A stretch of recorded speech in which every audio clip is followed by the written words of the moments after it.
Well, good afternoon and welcome, everybody. Thank you for joining us today. My name is Andrew Doffany. I'm the Instruction and Outreach Librarian at the New Jersey State Library, and it is my sincere pleasure to present our speaker for today, the State Library's own Genealogy Librarian, Regina Fitzpatrick.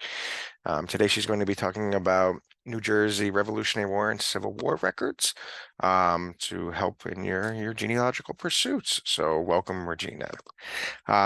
Before we jump into our presentation, just have a few housekeeping items to go over. First and foremost, we will be taking your questions at the end of Regina's presentation, but please feel free to submit them at any time using the Q&A or the chat buttons. There is a survey available at the end of the webinar, so if you do have time, we ask that you please complete the survey. We always love hearing your feedback. And if you're interested in more information on genealogy in New Jersey or the service records or anything else kind of related to New Jersey, Regina has curated a fantastic research guide at the web address on the screen. I'll be sending that out in the chat, so it's a live link, and we encourage you to visit that at your leisure. And one last thing before we jump into the presentation, I just have a few housekeeping items, or I just want to do a brief overview of the Zoom dashboard. This is what your dashboard should look like if you're using a PC or a Mac. If you're using a mobile device, the dashboard may look a little bit different, but all of the features will still be there. First and foremost, in the bottom left-hand corner is your audio settings. If you're using an external listening device like earbuds or a headset, this is where you can check to make sure everything is connected properly. At any point during the presentation, if you have any issues, there is a raise hand button here in the middle. You can click on that and that'll alert me. I will send you a message in Zoom and hopefully be able to solve any problems that you are having. And as I mentioned before, if you do have questions, please feel free to use the chat or the Q&A buttons to send them to us, and we'll address them at the end of Regina's presentation. So that is everything that I have for you. So I'm going to turn it over to Regina now. Awesome. Everybody, just give me a second to share my screen. I'm also going to set a timer to keep myself honest. Today's presentation is going to be an hour long. I timed myself. It is going to take exactly an hour. So I wanted to say that. Okay, and then there we are. All righty. Before we dive in, again, welcome everybody. My name is Regina. I am the genealogy librarian here at the State Library. And I also used to work at the New Jersey State Archives, which is how I was introduced to these records. So today I want to review how these records work and also talk a little bit about some resources specifically for African American ancestors who may have served in these conflicts. So just give me 1 minute to set my timer. Okay, there we go. So a couple of caveats before we begin today. I am using some really, really great examples of records. This is like your hopes and dreams when you get some of these records. A lot of the records are a lot more basic than what you're going to see in today's presentation. So I don't want you to be too disappointed in that. So I want to say that. And then I had one other thing, but I can't remember. I had one other caveat that I wanted to share with you, and it slipped from my mind. So if I think of it, I will interrupt myself and let you know what I was thinking about. But for now, let's dive in. What we are going to, start with is, and I'm sorry I keep flipping back and forth. We're going to start with information for researching African American ancestors during these conflicts. I have isolated these out because there are some specific things to keep in mind if you are researching either someone you know or someone you suspect may have been of African descent. And I've separated those out into Civil War and Rev War. So let's start for soldiers of color during the American Revolution. Uh, Back in Revolutionary War times, people were concerned with conserving a lot of paper. They did not have standardized forms like you're going to see for the Civil War. And they wanted to cram as much information on a piece of paper as they possibly could because paper was expensive and hard to come by. And this is probably why so many of the records are integrated, meaning that African Americans and other people of color are either listed directly with their peers or they're not even identified by race, period. So you may need to look at other sources to confirm whether or not someone was not white. Also, I did some research to try to figure out if New Jersey ever raised any militia units or regiments for the Continental Line, which is the main army, that were segregated, that were specifically for people of color, because Rhode Island had a very famous and elite segregated unit. New Jersey, as far as I was able to determine, did not. So all of the units, as far as I'm aware, are integrated. So if you are looking for a person of color serving at this time, again, they might not be identified that way in the records. The gateway to Revolutionary War records is strikers, William S. Strikers, officers and men of New Jersey in the Revolutionary War. And I have screenshots of this publication on the right-hand side of this screen. There are very few places where I see anyone identified by race. I know in my 6 years working at the New Jersey State Archives, where I fulfilled researcher requests for this record type, I cannot recall a single instance where I had a record that was definitively for a person of color. So I was never able to identify whether or not any of my research subjects that I can remember were a person of color in these particular records. However, we do have some examples. So in strikers, in the Wagon Master General's department, there were 6 Teamsters who did not have last names, and they were identified by race.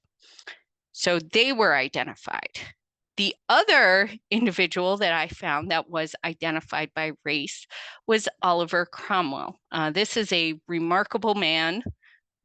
He will probably, for those of you who know me or have attended my classes before, you may know I do a series called Genealogical Research Stories. He would be a great subject. So you may, through me, learn a little bit more about Oliver Cromwell, who lived in Burlington his entire life. In the future, you can see in Strikers, the top image where he's highlighted in purple, he is identified as Indian. Now, there is another case that I know of, another couple cases actually, where we know from other historical records that a person was of African ancestry or was a person of color. Samuel Sutphin is an example. He served as a substitute for a man named Caspar Berger in the Somerset County militia. And Caspar Berger actually purchased Samuel Sutphin for this purpose. So he served for 4 years in the Revolutionary War. And unfortunately, after the war, although he was promised his freedom, that was not delivered upon. But you can see in the screenshot below, he's not identified by race at all. For the record, I double checked, and we're going to talk about substitutes and how substitution worked in the Civil War section when we talk about congressional district muster rolls. But in this case, in Revolutionary War records, they did not identify when someone was serving as a substitute for another person. And so only Samuel Sutphin is listed. Caspar Berger, who never served, is not. So that's something interesting. If you know that somebody was substituted in, the original person who was supposed to be serving may not be identified and may not have a Revolutionary War record at all because they didn't serve.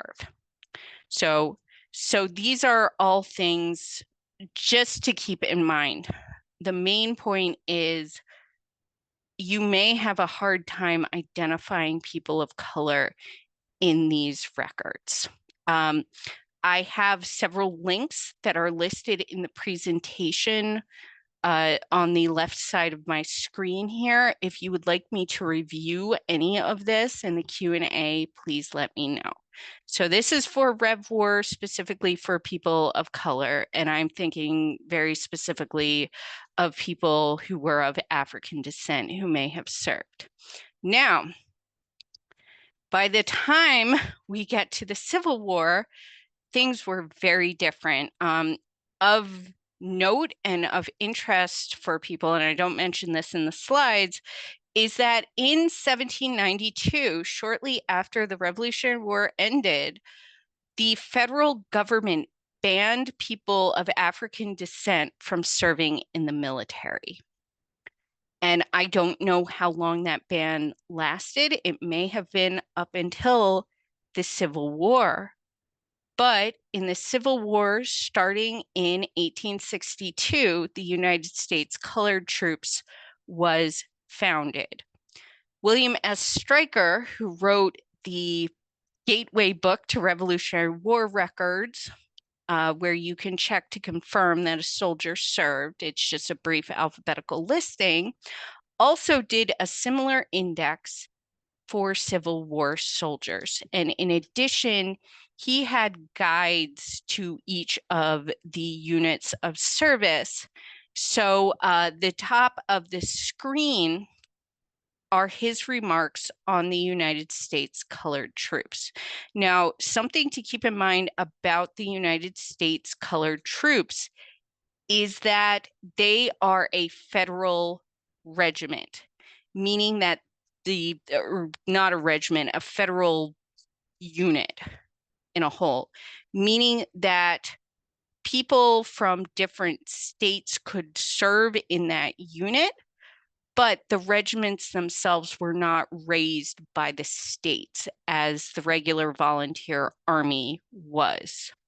So if your ancestors served in the United States Colored Troops, they are not going to be listed in many of the New Jersey specific military collections that dealt with regiments that were raised by the state of New Jersey, because USCT USCT regiments, I should say, were raised directly by the federal government. So these are federal soldiers. They're not part of the New Jersey Volunteers. However, the New Jersey State Archives, who has the military records, has collected, and William Stryker was a major part of this. We'll talk about this later when we start talking about Civil War, has collected records that are relevant to New Jersey residents who served in the USCT.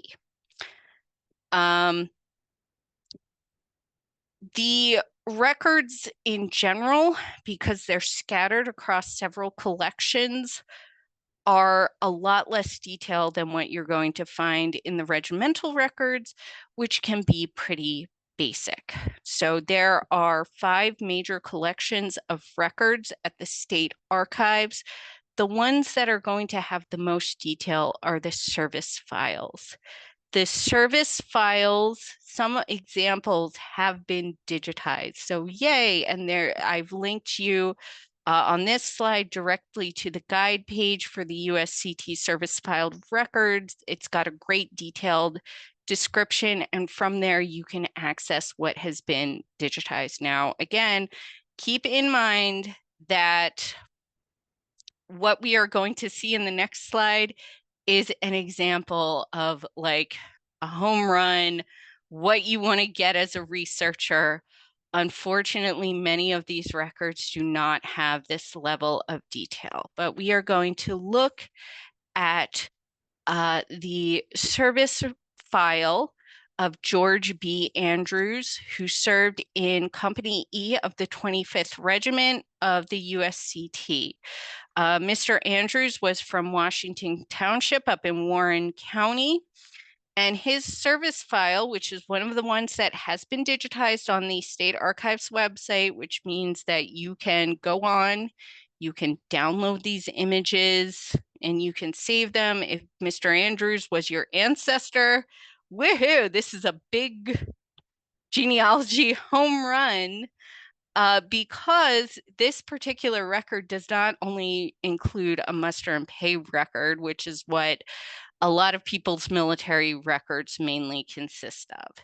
His service file includes the beautiful volunteer certificate, which is up on the upper left corner. You can see that at the time he was stationed at Camp William Penn, which is in Cheltenham, right outside of Philadelphia.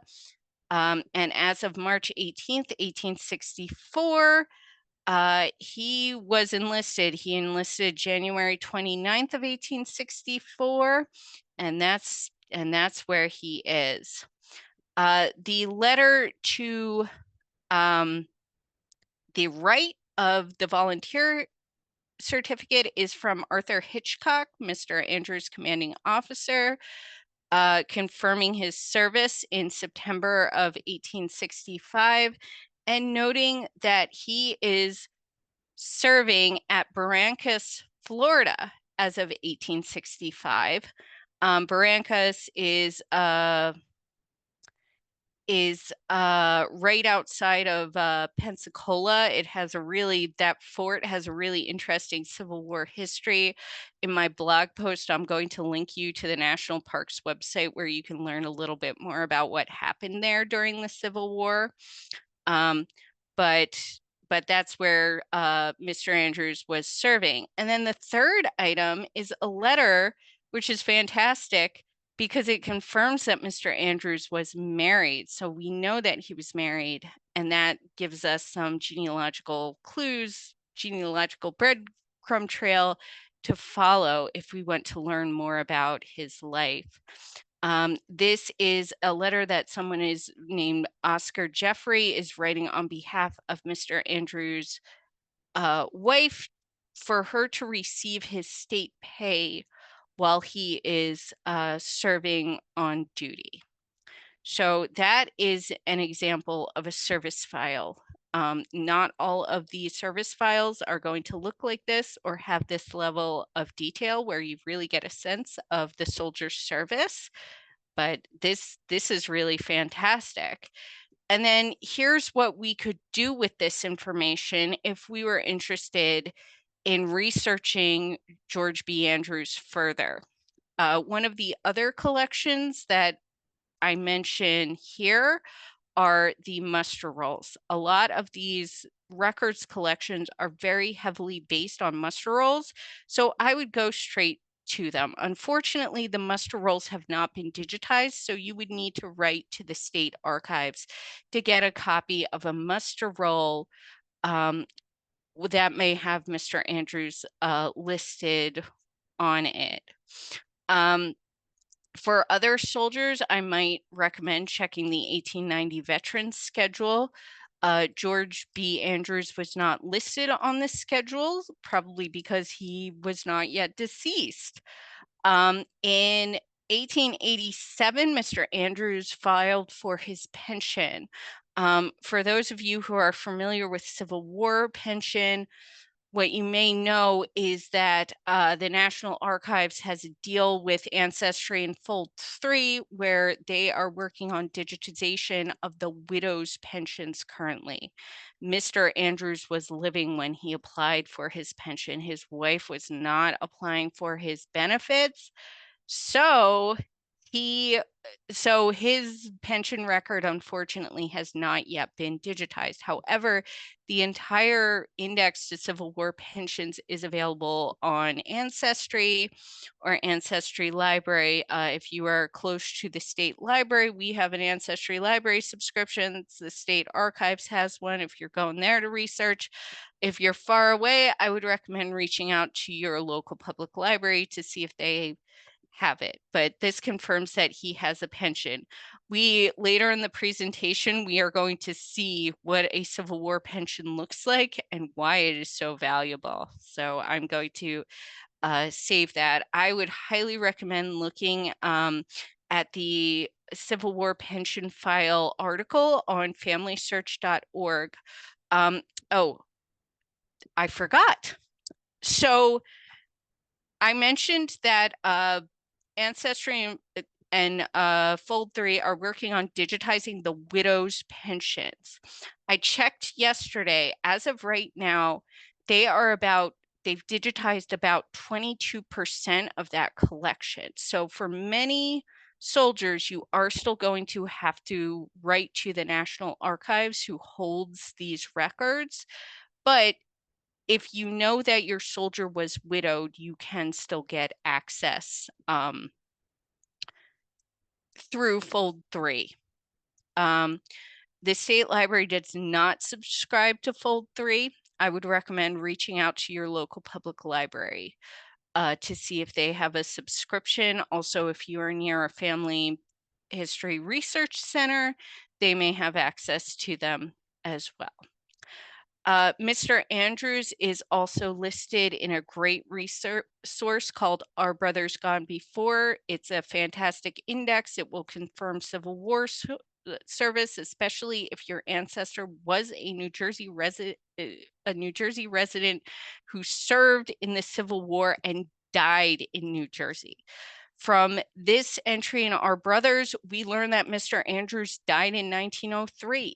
So from here, from both his pension record and Our Brothers, we can access into other civilian records collections, such as the death records, possibly a marriage certificate, because I will bet you money that his pension identifies his wife by name and may even include a marriage date for them.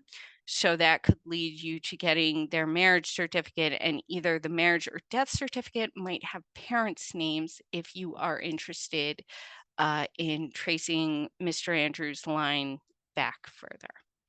So these are some specific examples of for those of you who are researching people of color, particularly those who are researching people of African ancestry, that might be helpful. I'm going to duplicate mentioning some of these resources in the main portion of the presentation, but I wanted to highlight these resources, especially since it's exciting that the archives has now digitized some examples of the USCT service files.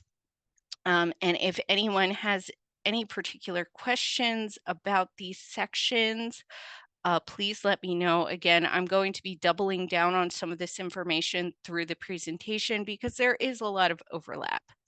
There are many rules that apply to everyone, not just people of color, in researching these records collection.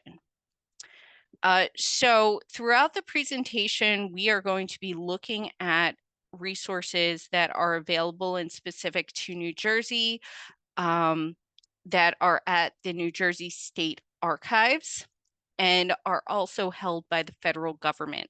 Some of these records may be digitized, some of them are not. I will always try to highlight digitized records and tell you where you can get them. But if you have any questions, just let me know. So let's go back to Revolutionary War and let's look at how we're going to access these collections. Again, I mentioned that if you want to do a first foray, just a first check into whether or not your ancestor may have served, Stryker's index, which we looked at before, and you could see was just a very basic alphabetical name listing. You can use that to determine why this might be problematic. Is if your ancestor had a very common name, you have absolutely no way to identify him. And we will see how Stryker's improved as we get to the Civil War, because the indexes do include some personal detail that may help you identify your soldier. But as we saw, the Stryker's Rev War Index is very basic.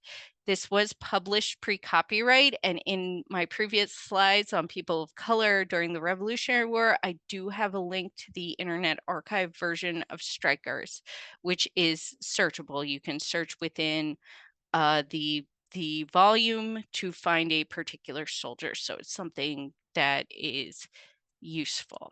Now, the records, these New Jersey service records, are held over at the state archives. In the 1930s, the Writers Project of America came through and they did a major index.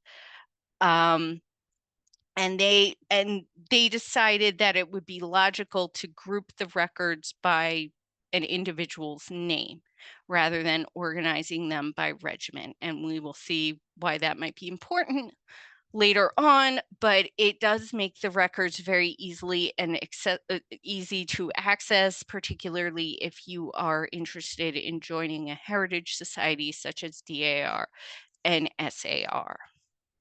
So there are two parts to an index. So remember, Stryker's is kind of the gateway. It's something quick you can check.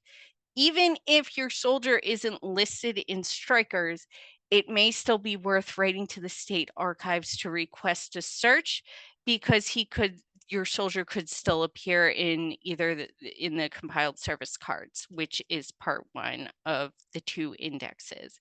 So the compiled service cards summarizes a soldier's overall service. So it will have kind of a narrative flow, and it will just describe what you can find in his service record overall.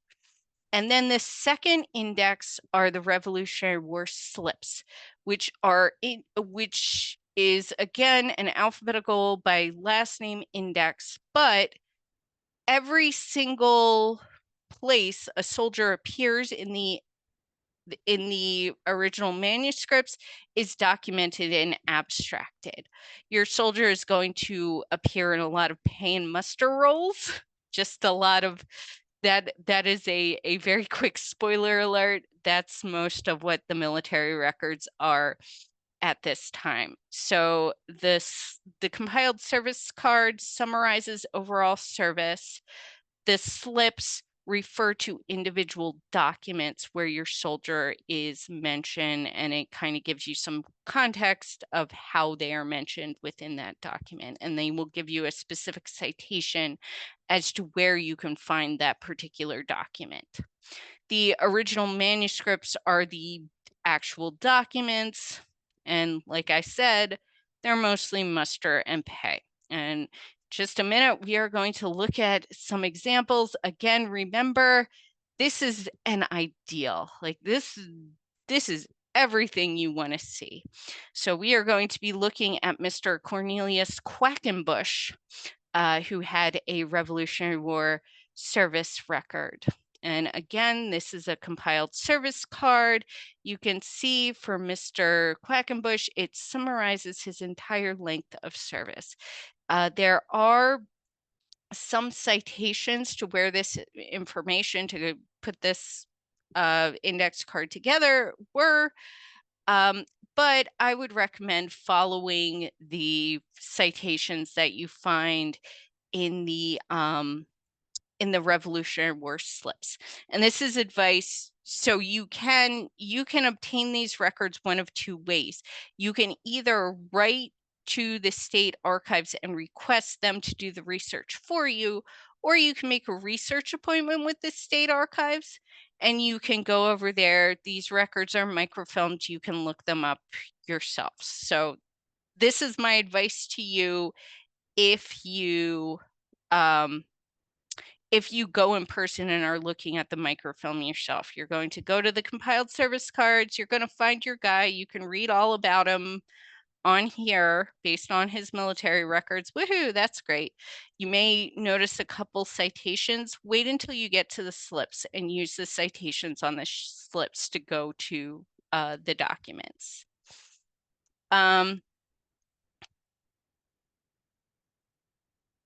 So you'll note here that the last line of Mr. Quackenbush's compiled service card mentions that he's a resident of Bergen County and that he was born in 1762. This comes from his federal pension file.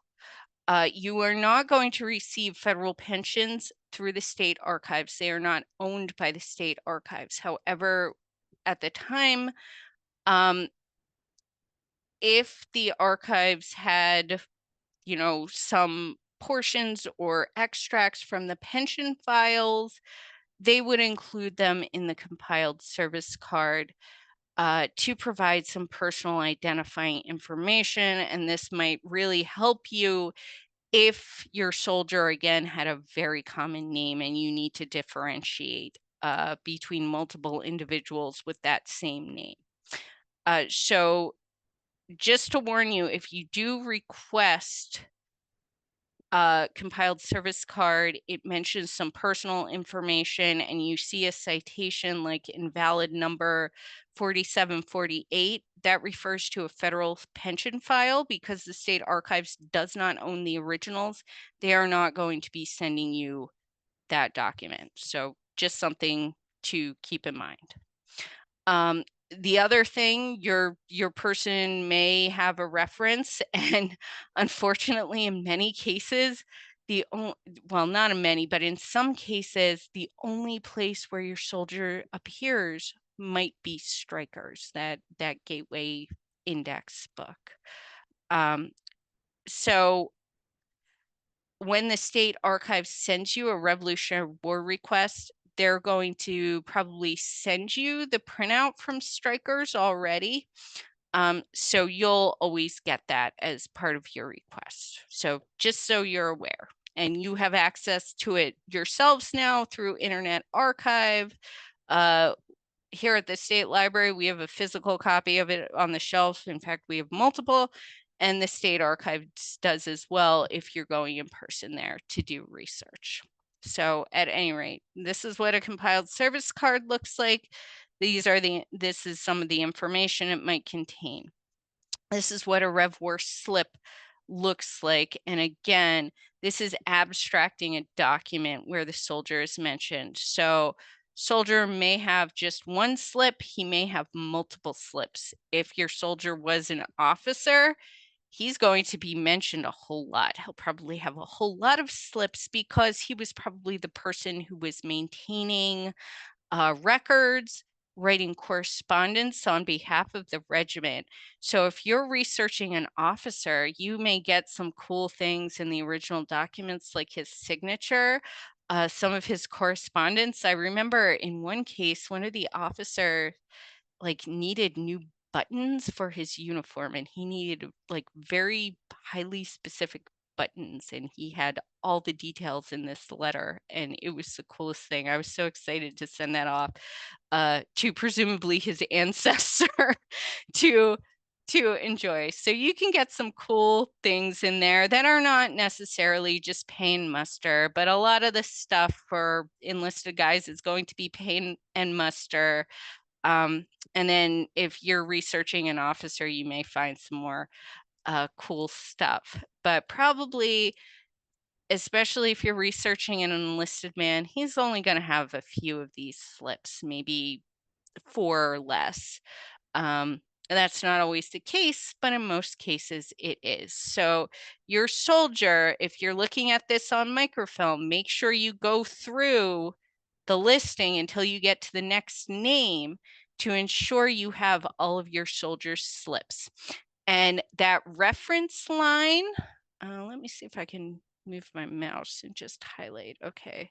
I don't know if you guys can see, but I'm pointing and circling to the reference line. The reference line is the citation where you can find the original document. So you will want to take note of that. So as I mentioned, you use the reference line to navigate to the original documents. The original manuscripts are kind of in two collections. One is the numbered manuscript and one is the series manuscripts or microfilms. The numbered manuscripts will have something on the reference line like MSS 2020, and those are just in numerical order. They're very easy to navigate.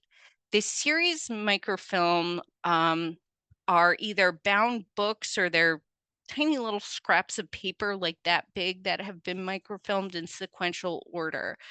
If they are a bound book, there's probably a title like Indents A, I believe, is a bound book. So that's why it's called that, and that's why it's giving you a particular page number. For the numbered manuscripts series, or for the series microfilm, there is a guide on top of the microfilm cabinets, and you'll need that to know which reel of microfilm you need to get to a particular book. So keep that in mind if you're planning a research trip to the state archives. But you can see we use the reference line again in the Revolutionary War slip. In this case, in Mr. Quackenbush's record, we're looking at Indents A, page 105. And so all I did was pulled the right roll of microfilm, looked in the correct section. I believe the guide tells you what order the books are because there are several items on a roll of microfilm. So if Indents A is item number 2 on the roll of microfilm, you would go to item number 2. You would read the cover page to make sure that it says Indents A.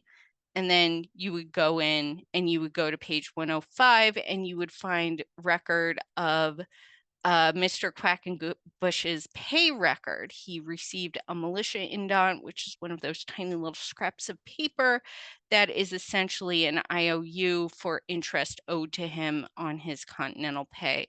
This particular pay item was issued to him in 1784, so after the conclusion of the revolution. So the army still owed him pay for while he was in service. So he received one of these indent certificates, and this is a ledger record that he received this, and he was being paid for his service. So that is basically how the Revolutionary War collection works. Remember, this is a 2-part index, and then you, from there, by the person's name, and from there, you're able to navigate to the number manuscripts.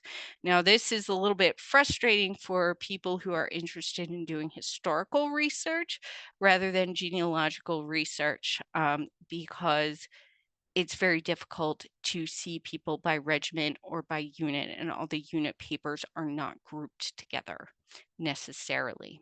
So just keep that in mind if you are interested in these records from a historical perspective. My advice to you is either look at the captain, if you know who the captain is, and you can find this out in strikers, or the lieutenant colonel or colonel. They will have slips. If you look under their records, you're going to see all of the business records for the regiments by looking at their slips and using the reference number. That's how you can piece together the regimental business. So that would be my advice if you are looking at this from a historical perspective. So again, these are the military service records. Military service records are made up largely of pay and muster rolls. Very basic, very unsexy, not a lot of identifying personal information. But if you are very lucky, your soldier has a pension file where you do get those biographical details and you can get a detailed summary of a soldier's service. Now, the Revolutionary Pension Files is a small enough collection that it has been completely digitized. These records are owned by the National Archives, again, not the state archives. So you are not writing to the New Jersey State Archives for a federal pension. You can get these online here in New Jersey. Heritage Quest is a Jersey Clicks database. So if you are a New Jersey resident with a New Jersey Public Library card, you can access these records from home. And again, they're also available on Fold 3, and you can check with your local public library to see if there is a subscriptions. The applications for a federal pension are going to have tons of biographical detail, which might include a birth date, a marriage date, if the soldier died and his relatives are applying for his pension benefits, it might include a death date for him or information about his family. And what's nice is from this, you can kind of piece together a soldier's service, although it's a little bit difficult from the records. Like I said, they tend to be just muster and pay. Muster records at this time didn't tell you, what was actually going on with the regiment. It was just a list of the guys' names. You might get some interesting notes, like someone was captured, killed, sick, something like that, but it's not going to give you a complete picture of what was going on. But the pension application might, because the soldier would describe what his duties were. Unfortunately, the first widespread Pension Act to cover Continental Line soldiers wasn't approved until 1818. And then a second act to cover militia soldiers was also passed by the federal government in 1832. Do that math. I'll bet you by the time this was even made available to people, a lot of these guys had already died. So this is why this is such a small and manageable collection.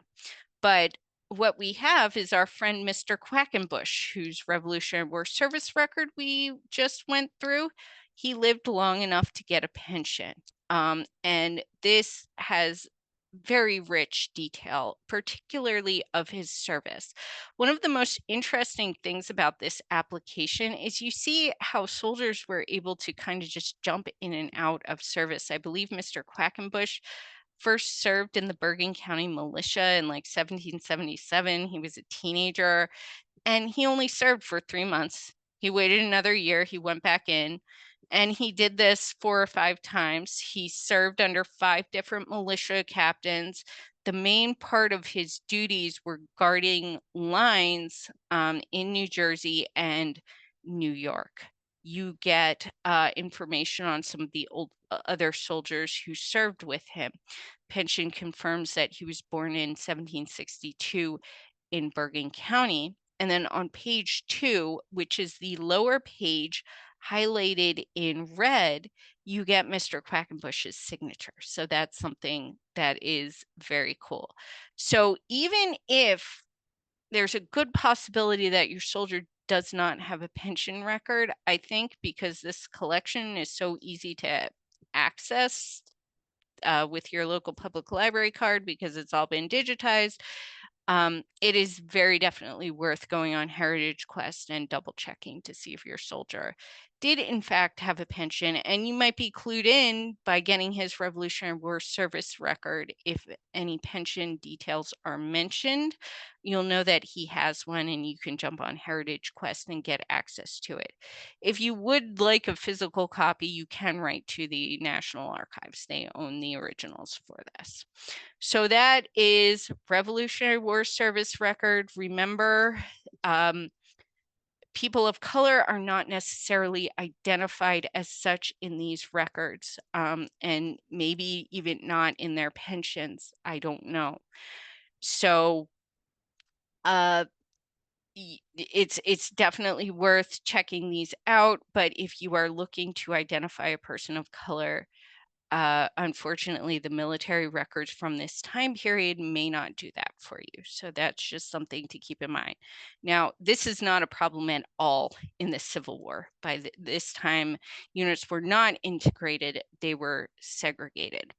Again, the gateway to any Civil War military collection in New Jersey is going to be William S. Stryker's, and on the left there is General Stryker. He was the Adjutant General of the state of New Jersey during the 1860s.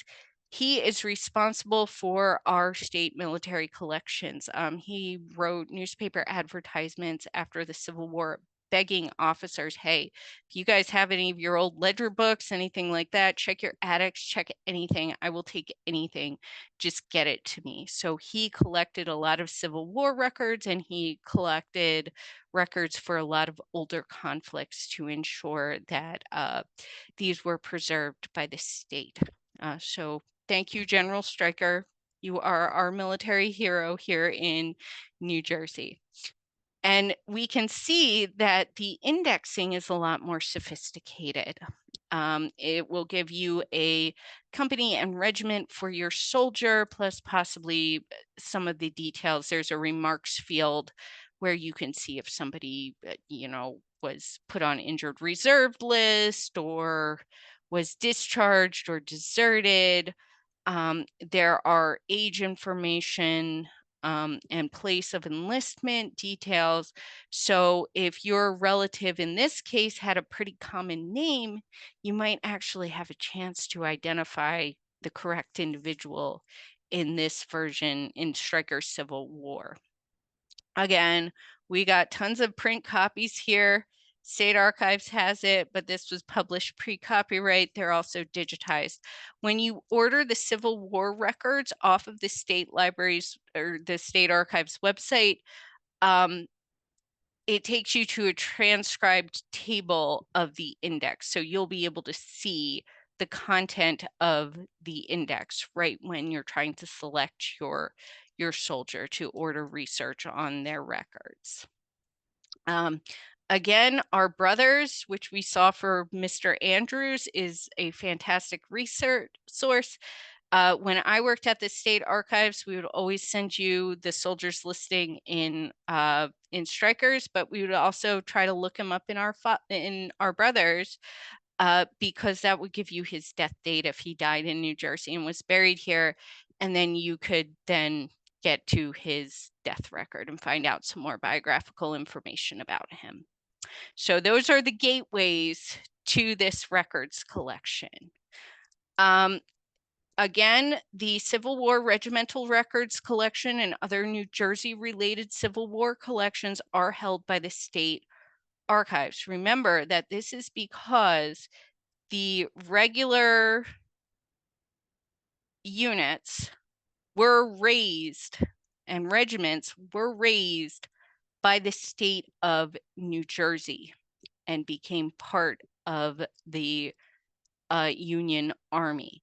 So that's why the state archives has all of these records.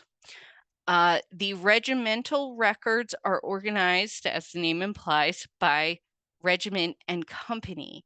So if you are looking to do historical research, you are very well set up then to learn the entire business of a regiment. There are some really cool things in the regimental records. Like they're voting for records for non-commissioned officers, there's correspondence. You get a much better sense of the culture and what was going on in that regiment or company. What I will say is record keeping definitely varies from officer to officer. So some guys were sticklers, like they had their guys signing up on, uh, supply allotments and things like that. Like they had their men signing everything. Others did not keep such detailed records. So just be aware that sometimes you get like a really, really nice series of records depending on the company, and for other ones you just kind of don't. Again, the two most common record types, doesn't matter the conflict, are going to be muster rolls and pay records. And most soldiers are going to appear on at least one of each. So you're guaranteed usually at least two records per soldier. And again, if your guy was an officer, he's going to be on a lot more documents because he was keeping the paperwork. So you'll get a signature a lot more. And you may get a lot more information on his activities. At this time period, how pay worked is rather than paying directly to the soldier, most of them would send their pay home. So you're always going to have a contact person, which is really useful for identifying either a parent or a spouse for your soldier. And again, that gets you into the marriage records and more genealogical civilian records that can help you flesh out a family history. But you can see by the muster roll, so the pay record is on top, the sample pay records like you'll find in the regimental records, and then a muster roll is on the bottom. And you can see how compared to Stryker's Revolutionary War, which is basically a name list, how detailed and the level of detail and the level of information. During the Civil War, descriptive muster rolls were very common. So you might even get a physical description of your soldier. Like I said, when they did supply allotments, guys were getting food, they were getting new uniform, shoes, or pants, or whatever. Some officers had their soldiers sign off on that they received their allotment. So you have a much higher chance of getting your ancestor's signature in these records. Not always, but you have a higher chance. So those are the regimental records. Like I said, lots of muster, lots of pay, but lots of culture and historical context because the records for each company and regiment are grouped together. So you can get a very complete picture of, the culture of that particular unit. But there are other collections that you can check if you are at the archives in person, or that if you write in for a Civil War record, the researcher over at the state archives is going to check on your behalf. One of the first things we check are these ginormous muster rolls. I can't raise my hands enough to show you like how big these are. I nicknamed these things the pizza box muster rolls. That is completely inaccurate unless you are ordering like one of those huge novelty pizzas.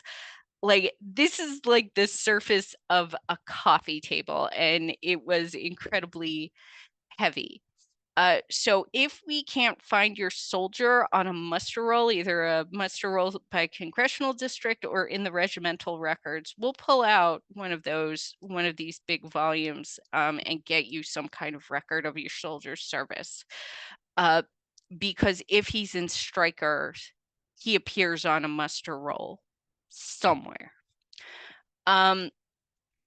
So we can pull these documents for you. You'll have to take a picture on your phone over at the state archives, or in the old days when I worked there, we used to transcribe from these. So you may get, if you get a records transcription in the mail, it comes from these bound muster rolls. The muster rolls by congressional district are incredibly cool. If you know where your ancestor lived, he can be looked up by his congressional district, although oddly, the collection itself is organized by date.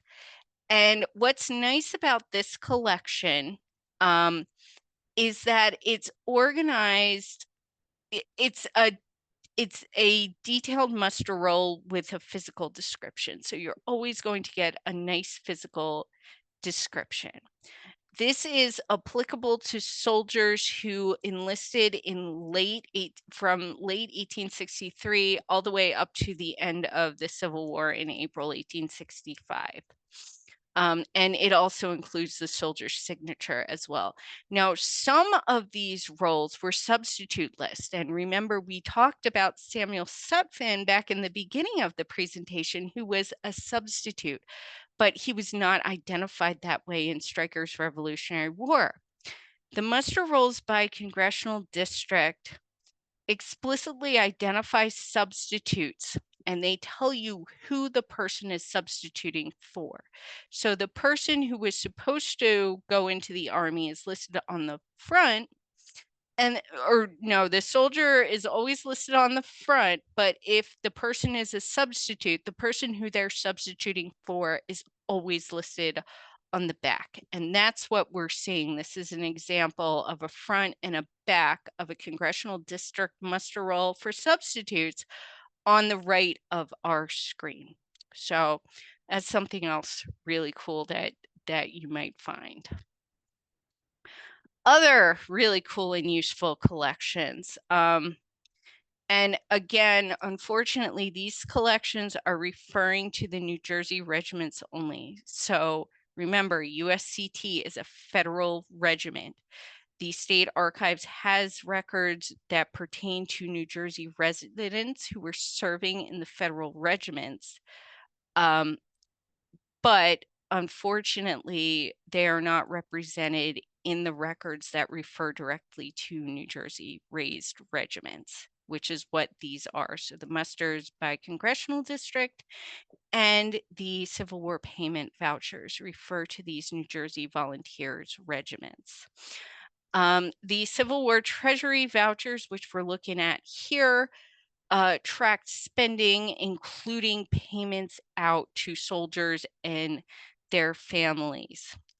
They also, when a soldier, it was time for his discharge, they would issue discharge certificates that had records of final payments. And an example of this is on the right of this screen. Again, there is a time limit on this, as this only tracks soldiers who enlisted before December of 1863. And then if your soldier served in a 9-month regiment, he is not going to be represented here, and especially for the discharge papers, because they were paid en masse at the time of their discharge.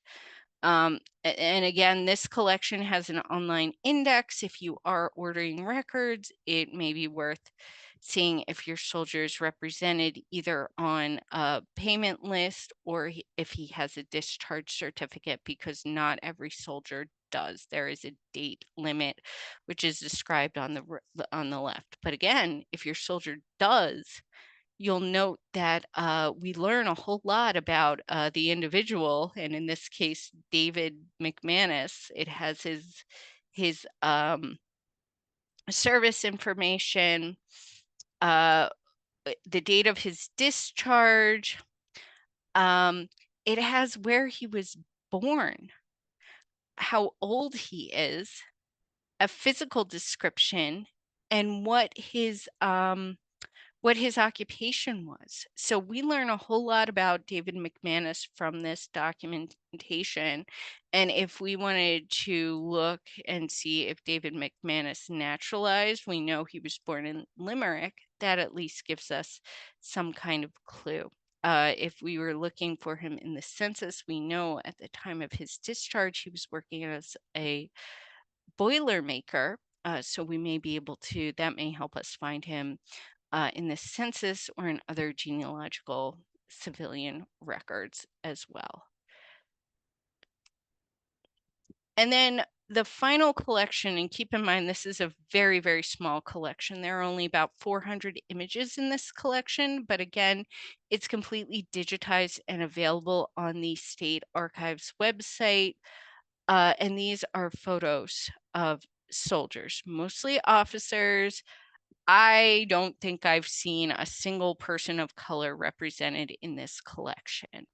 It's a completely digital collection. And I have found people in here when I was working over at the state archives and doing Civil War records requests, I did find a few people who were photographed. So I was able to send their ancestors their photographs. Because this is an online digital collection, it's available to you 24/7 from home, so you can look at all of the images that are represented here from home. But keep in mind that if you do write to the state archives to request a Civil War records request, um, you may get a photo of your soldier. And then the final thing I want to discuss today are the pension records. Unfortunately, I was really hoping that I could swap out my current pension example for George B. Andrews so we could start and end with him. But like I said, he was alive at the time of his pension which means his pension record has not yet been digitized. Civil War pensions is a lot bigger collection, which is why it's taking Fold 3 and Ancestry so long to digitize them. The federal government made pensions available a lot sooner than they did in the Revolutionary War. So many veterans applied and were granted pensions as a result. I know my ancestor who served in the Civil War, his pension is one of the ones that is digitized. He drowned in the Chesapeake Bay. He was sleeping on the deck of a ship and he rolled off and drowned, and he left behind a wife and two little girls. One of the little girls was my great grandmother. And so his pension file was like 40 pages long and it had so much detail. He immigrated from Ireland. It had the town that he was from, his parents' names, it had his exact date of marriage, his wife's maiden name. It had the two girls, their names, their full names, and their birth dates as well. So, as well as complete details of his accident and how he died over and over and over again, as well as some of the details of his service. So this is something excellent to have. While the Rev War pension files are a lot shorter, Civil War pension files are going to be a lot more highly detailed because there was just more bureaucracy and more paperwork. Again, these are federal records, not New Jersey state records. So these are not available through the New Jersey State Archives. They are either digitized on Fold 3 if you had a widowed person applying for her husband's benefits, or you can write to the National Archives to get them. But here is our example, and we are looking at Joseph Whittle, who was he served in the 68th Pennsylvania. He was grievously wounded on day 2 of the Battle of Gettysburg. For those of you who know me, you know that I am a huge Gettysburg nerd, and I absolutely love Gettysburg. So I did some stalking because there's an online catalog of all of the Gettysburg monuments. So I found where the 68th Pennsylvania had their monuments, and I was able to figure out that Joseph Whittle was in the peach orchard. For those of you who know, by day 2, the Union had been driven back through the town of Gettysburg, and they held high ground for the entire battle. They were positioned in a defensive line along that ended at Little Round Top. And there were troops stationed out in front of the high grounds, in Devil's Den, in the peach orchard, and the wheat field. And it's where some of the most horrific and vicious fighting occurred because the Confederate Army was trying to seize the high ground. So Joseph Whittle was there day 2. He got shot. some of the pension is a little bit contradictory because some of it says that he was shot in the knee, some of it says it was in the thigh, but it was somewhere in his leg.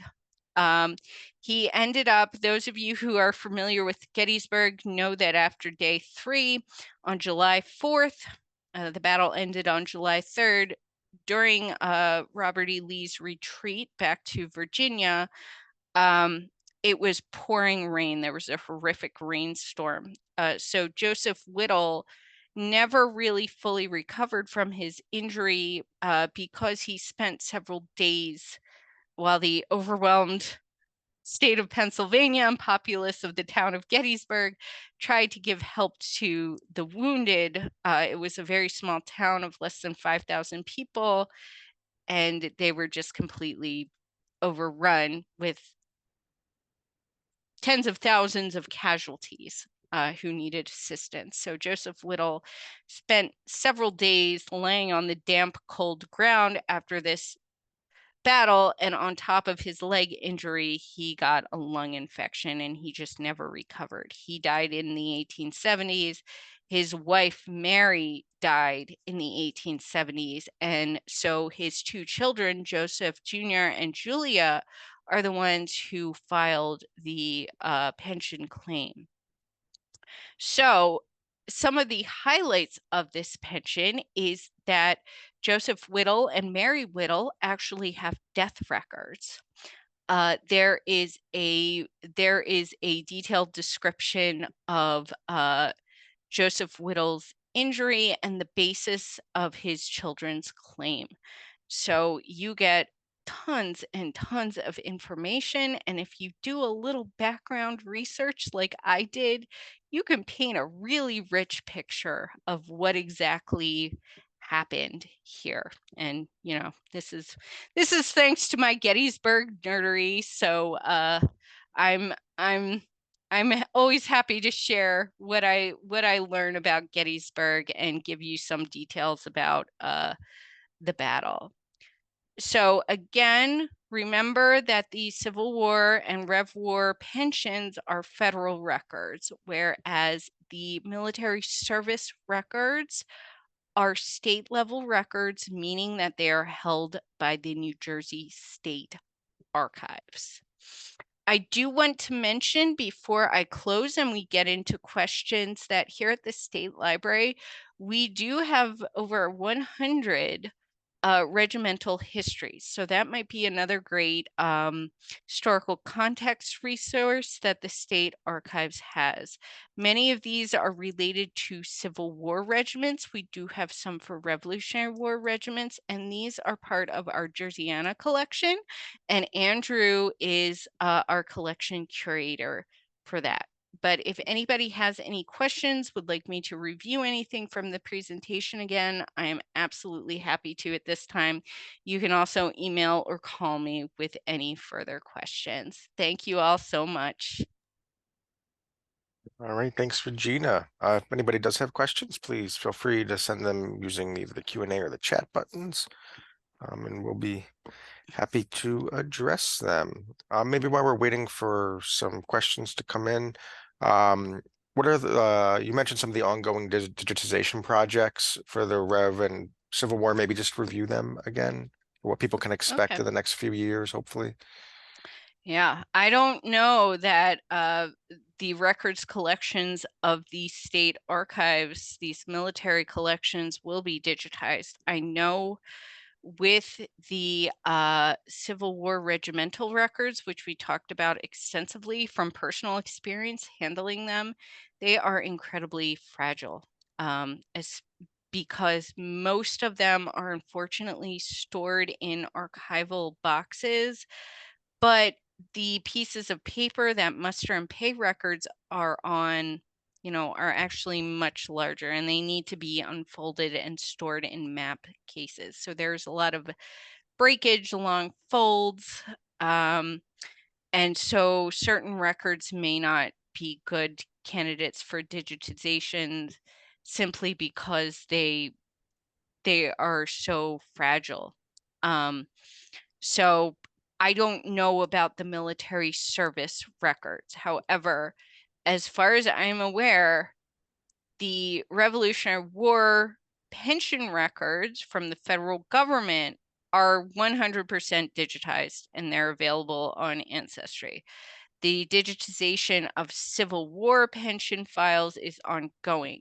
The indexes to these records collections are completely digitized as far as I'm aware. So if you go on Ancestry, the digitized pension index is available, and you can at least confirm whether or not your ancestor has a pension. Remember, the rule of thumb is right now, Ancestry and Fold 3 are digitizing widows' pensions. So if you know that your ancestor's wife or mom or dad was the one who was applying for benefits from their deceased soldier, there is a chance that your soldier's pension record has been digitized and is worth checking on Fold 3. If not, all of the pension records, you can use the pension index, as I did with Mr. Andrews, to confirm that he has a pension. And if I wanted to see his pension record, I could then write to the National Archives to request it. So that's kind of the status of the pension state. Now, for Rev War, strikers index to officers and men of New Jersey during the Revolutionary War was published pre-copyright date.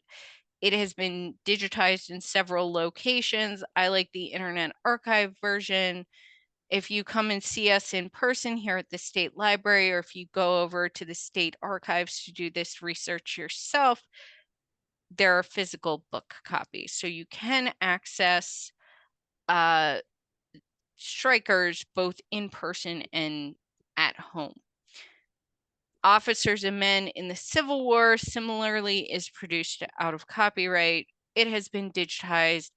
The Archives Online Order Index for Civil War service records for those New Jersey volunteer regiments. That's a transcribed version of strikers. So the same information that you would find in the index is available in that transcription. Do you know if Pennsylvania has similar records? Unfortunately, every single state is different. What I always recommend for out-of-state, non-New Jersey stuff is using the Family Search Wiki. Remember, I mentioned an article about the U.S. pension system, the U.S. pensions system for the Civil War, while I was talking about the USCT. I would advise going to the Family Search Wiki and typing in something like Pennsylvania military records, Civil War, or whatever conflict you're interested in. You could also just go to the military records section and see what advice they have.